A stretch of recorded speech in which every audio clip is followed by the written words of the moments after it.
എൻ്റെ എല്ലാ പ്രിയപ്പെട്ട കൂട്ടുകാർക്കും നമസ്കാരം. മഴക്കാലം തുടങ്ങിയതോടെ നമ്മുടെയൊക്കെ അടുക്കളത്തോട്ടത്തിലെ പച്ചക്കറികൾക്ക് പലതരത്തിലുള്ള പ്രശ്നങ്ങൾ കണ്ടു തുടങ്ങിയിട്ടുണ്ടാകും. ഇല ചീയൽ, വേര് ചീയൽ, ഇലകൾ മഞ്ഞളിച്ചു പോകുക, വിചാരിച്ച അത്ര കായ്ഫലം കിട്ടാതിരിക്കുക തുടങ്ങിയ ഒരു പിടി തലവേദനകളാണ് ഈ സമയത്ത്. അതുപോലെ തന്നെ എല്ലാവർക്കുമുള്ള വലിയൊരു സംശയമാണ് ഈ സമയത്ത് മണ്ണിലെ പുളിപ്പ് മാറാൻ കുമ്മായമാണോ അതോ ഡോളമൈറ്റ് ആണോ ഇടേണ്ടത്? ഇത് ഇട്ട് കഴിഞ്ഞാൽ എപ്പോഴാണ് വളം കൊടുക്കേണ്ടത്?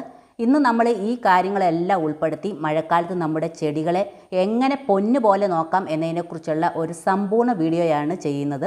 വീഡിയോ മുഴുവനായി കാണുക, ഇഷ്ടപ്പെട്ടാൽ സപ്പോർട്ട് ചെയ്യാൻ മറക്കരുത്. അപ്പോൾ മഴക്കാലത്ത് ആദ്യം നമ്മൾ ശ്രദ്ധിക്കേണ്ടത് തടത്തിലെ വെള്ളക്കെട്ടാണ്. ചെടികളുടെ ചുവട്ടിൽ ഒട്ടും വെള്ളം കെട്ടി നിൽക്കാൻ അനുവദിക്കരുത്. വെള്ളം കെട്ടിക്കിടന്നാൽ വേരുകൾ ചീഞ്ഞ് ചെടിയാകെ നശിച്ചു പോകും. അതുകൊണ്ട് വാർന്നു പോകാൻ നല്ല ചാലുകൾ കീറിക്കൊടുക്കണം. നേരിട്ട് മണ്ണിൽ കൃഷി ചെയ്യുന്നവരാണെങ്കിൽ മണ്ണിൽ വെള്ളം കെട്ടിക്കിടക്കാതെ ഒഴുക്കിവിടാൻ ചെടികൾക്ക് ചുറ്റും തടങ്ങൾ വെട്ടിക്കൊടുക്കണം.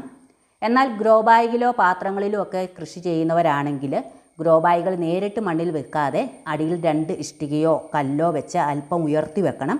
എങ്കിൽ മാത്രമേ അടിയിലെ ഓട്ടകൾ അടയാതെ ഇരിക്കൂ. അതുപോലെ മഴവെള്ളം കെട്ടി നിൽക്കാതെ വേഗം വാർന്നു പോകാൻ ചാക്കിൻ്റെ വശങ്ങളിൽ കൂടുതൽ എക്സ്ട്രാ ഓട്ടകൾ ഇട്ട് കൊടുക്കണം. അതുപോലെ നമ്മൾ നേരിട്ട് മണ്ണിൽ കൃഷി ചെയ്താലും ഗ്രോ ബാഗിൽ കൃഷി ചെയ്താലും തുടർച്ചയായി മഴ പെയ്യുമ്പോൾ മുകളിലത്തെ മണ്ണ് കട്ടിയായി പോകും. ഇങ്ങനെ വരുമ്പോൾ മഴവെള്ളം താഴേക്ക് ഇറങ്ങാതെ മുകളിൽ തന്നെ കെട്ടി നിൽക്കും. അതുകൊണ്ട് ആഴ്ചയിൽ ഒരിക്കൽ ഒരു ചെറിയ കമ്പി വെച്ച് മുകളിലത്തെ മണ്ണ് പതുക്കെ ഒന്ന് ഇളക്കി കൊടുക്കണം. ഇങ്ങനെ ചെയ്താൽ വെള്ളം എളുപ്പത്തിൽ താഴേക്ക് ഇറങ്ങിക്കോളും. രണ്ടാമതായി, ചെടികളുടെ ചുവട്ടിൽ വളരുന്ന കളകൾ അപ്പോഴപ്പോൾ പറിച്ചു മാറ്റണം. മഴക്കാലത്ത് ഈ പുല്ലുകൾ വേഗത്തിൽ വളരുകയും നമ്മൾ കൊടുക്കുന്ന വളമൊക്കെ അവ വലിച്ചെടുക്കുകയും ചെയ്യും. ഇനി നമുക്ക് ഏറ്റവും പ്രധാനപ്പെട്ട കാര്യത്തിലേക്ക് വരാം.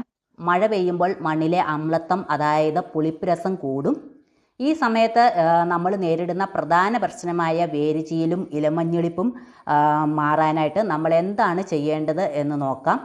കടയിൽ പോകുമ്പോൾ ചിലർ കുമ്മായം തരും, ചിലർ ഡോളോമൈറ്റ് തരും. ഇവ തമ്മിലുള്ള വ്യത്യാസം എന്താണെന്ന് പറയാം.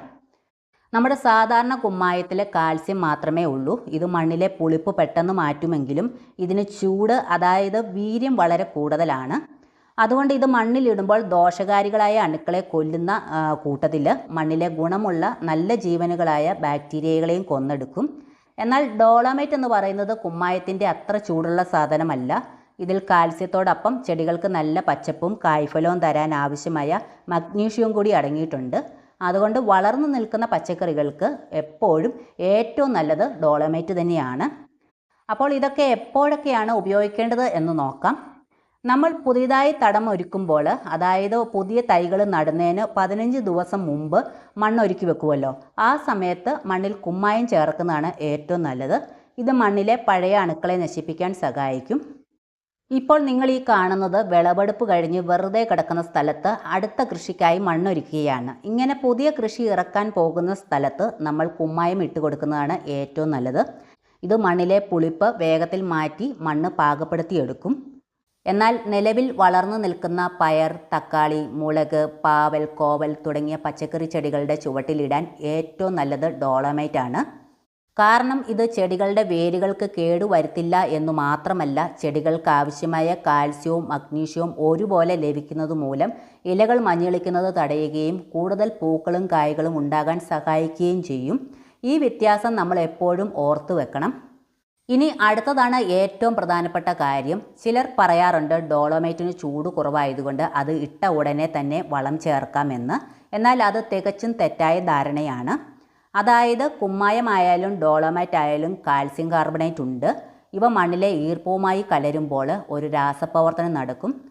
ഈ സമയത്ത് ചാണകപ്പൊടിയോ മറ്റ് ജൈവവളങ്ങളോ ഇട്ടാൽ ആ വളത്തിലുള്ള നൈട്രജൻ മുഴുവൻ അമോണിയ ഗ്യാസായി അന്തരീക്ഷത്തിലേക്ക് പറന്നു പോകും.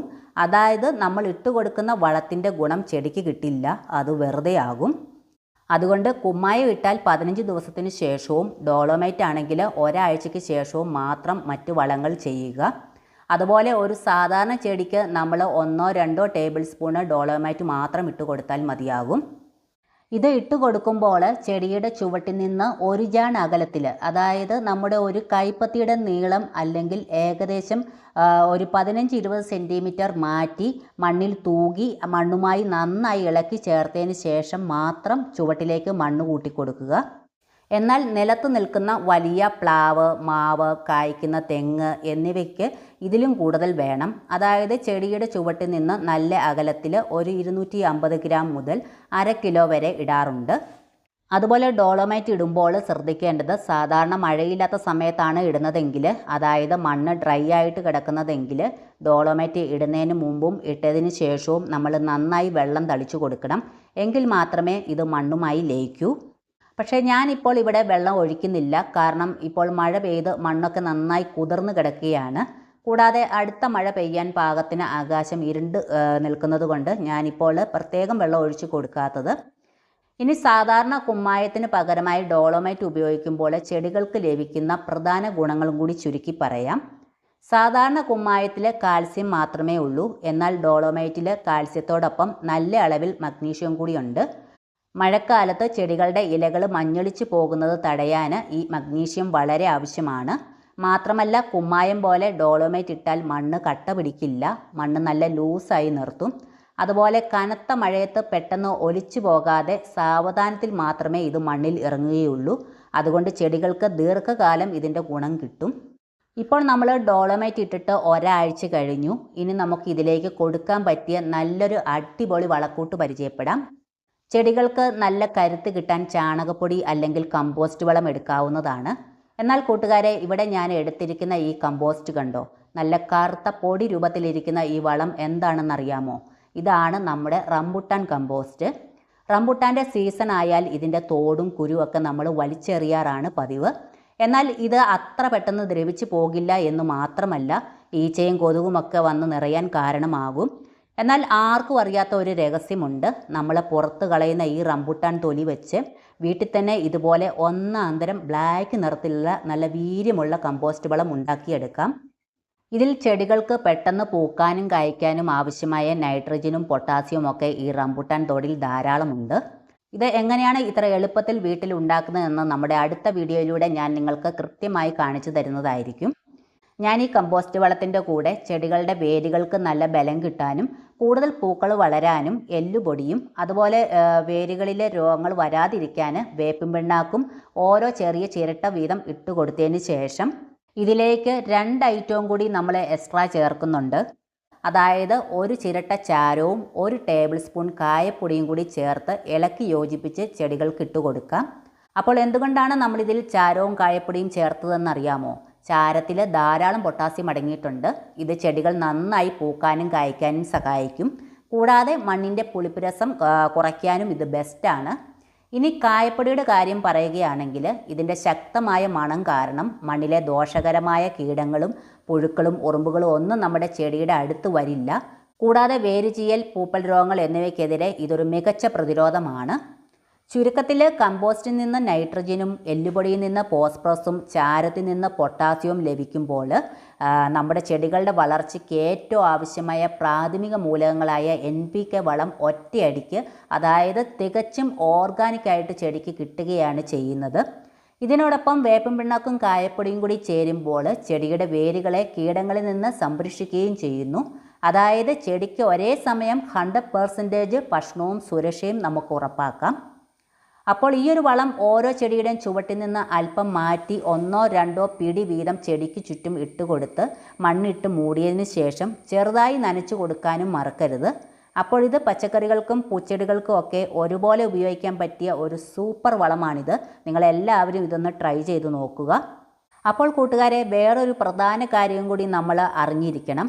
മഴക്കാലത്ത് നമ്മൾ സാധാരണ വേനൽക്കാലത്ത് കൊടുക്കുന്ന പോലെ ലിക്വിഡ് രൂപത്തിലുള്ള വളങ്ങൾ, അതായത് കഞ്ഞിവെള്ളമോ ചാണകവെള്ളമോ ജീവാമൃതമോ ഒന്നും കൊടുക്കരുത്. കാരണം ഓൾറെഡി മണ്ണിൽ ഈർപ്പമുള്ളതുകൊണ്ട് വീണ്ടും ദ്രാവക വളങ്ങൾ കൊടുത്താൽ വേരുചീയൽ വരും. കൂടാതെ മഴവെള്ളത്തിനൊപ്പം അത് ഒലിച്ചു പോവുകയും ചെയ്യും. അതുകൊണ്ട് മഴക്കാലത്ത് എപ്പോഴും ഖരരൂപത്തിലുള്ള കമ്പോസ്റ്റോ ചാണകപ്പൊടിയോ ആണ് നൽകേണ്ടത്. ഇനി മഴക്കാലത്ത് എത്ര ദിവസം കൂടുമ്പോഴാണ് വളം കൊടുക്കേണ്ടത് എന്ന് പറയാം. അതായത് വേനൽക്കാലത്ത് നമ്മൾ സാധാരണ മാസത്തിൽ ഒരിക്കലാണ് ഖരരൂപത്തിലുള്ള വളം ഇടാറുള്ളത്. എന്നാൽ മഴക്കാലത്ത് മണ്ണിലൂടെ നിരന്തരം വെള്ളം ഒലിച്ചു പോകുന്നത് കൊണ്ട് നമ്മൾ കൊടുക്കുന്ന വളത്തിൻ്റെ സത്തൊക്കെ പെട്ടെന്ന് ചോർന്നു പോകും.